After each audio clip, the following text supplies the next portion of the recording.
Start chopping, girls. First thing we do is chunk up the lard, trim the meat pieces off.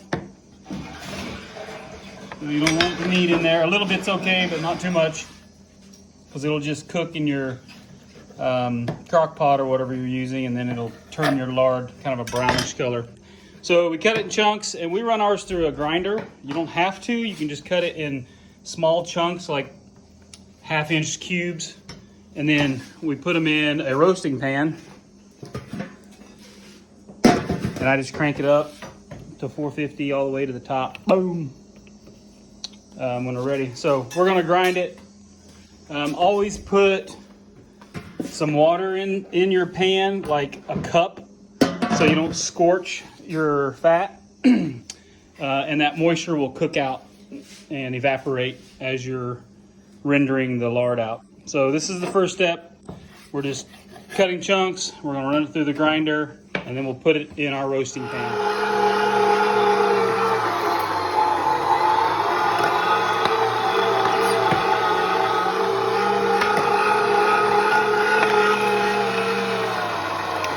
Run it through the grinder seems to help it melt down faster. That's why we're doing it. But you don't have to. Small chunks, smaller the better. And if you're, you want to make sure it's chilled in the refrigerator. It's easier to cut and easier to handle while it's firm from being cold. Something else to be aware of is the lymph nodes. You don't want to get any of that in your fat, so make sure you cut those out. Kind of hard to see, but that's what they look like. They're just inside the fat on occasion, so keep an eye out for those. Let me see what it looks like. Okay, all right, so we've got, let's see, can you see that? We got it in there. Got it going.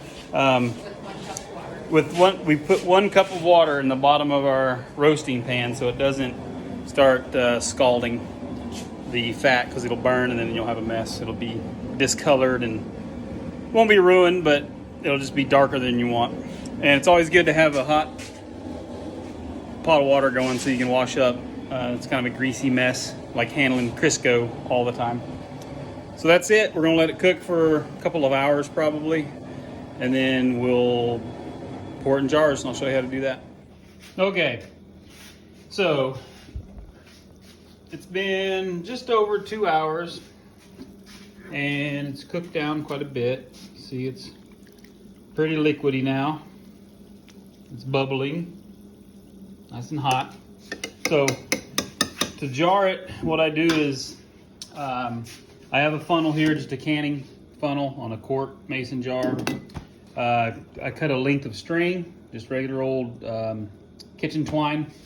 We use cheesecloth. So you take a piece of this cheesecloth, you cut it, and then you stretch it over your funnel. Not real tight, you want it kind of loose so it hangs down in there. And then use the twine to tie around it to keep it secure so it doesn't fall in. And what you'll do is you'll take your ladle and dip out of there. And you want to, when you dip it, like strain it. You don't want to get a bunch of chunks in there. Try to get just the lard. That's the lard. Get that, and then you'll pour it through that cheesecloth so it catches any of those chunks. So I'll show you when we're doing that, but I just wanted to show you the kind of setup there. Use cheesecloth, twine, canning funnel, mason jar. All right, so I'm gonna get the first ladle full out.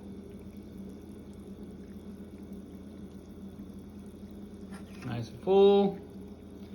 See, there's a little bit, a few chunks in there, but no worries. And just pour it right into your cheesecloth, and it catches those chunks. And I always try to keep the big pieces out if I can. Just put them back in, and it just filters right into that jar. So after you get it filled to the top there, I always go to that bottom ring. Once it's filled up to that, you remove your funnel, put a lid on it, screw it down tight, and let it cool at room temperature, and it'll solidify. And then we store it in the refrigerator until we use it. So it's just a process of ladle by ladle filling up the jar. Not hard, just takes time and patience. So I guess that's it. I'll show you what it looks like when we're done. Okay, so we're done. We're done. So you'll have all this stuff that doesn't render down. That's just the like tissue, and we just throw it out. Some people like bake it in the oven. You spread it out on a cookie sheet. You can bake it, and it gives you kind of like a pork rind. We don't do it. You can see in this one here, there's some separation, so there's some moisture in there. So we try to use those first.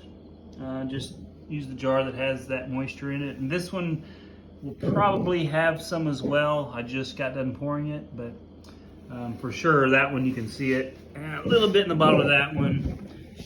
And the others are pretty good. So anyway, that's it. We're done. A few hours later, we got just over 4 quarts. It's a long process, but it's worth it, especially if you end up with a dozen jars of lard that you can use. So hope that helps.